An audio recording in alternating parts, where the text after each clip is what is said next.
সেদিন সন্ধ্যাবেলায় আমি আর দেব গেছিলাম ব্যারাকপুরে। প্রথমে পিসিচন্দ্র জুয়েলার্সে গেছিলাম তো অন্য কাজে, কিন্তু গিয়েই এটা সেটা দেখতে লেগে পড়েছি।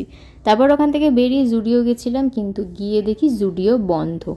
আর কি করা যাবে, তাড়াতাড়ি টাইম নষ্ট না করে চলে গেছিলাম দাদা বৌদিতে। খুব জোর খিদে পেয়েছিল। কিছুক্ষণের মধ্যেই আমাদের বিরিয়ানিও এসে হাজিরা। রেখে দেখো নিজেরটা না খেয়ে আমারটা খাই আগে।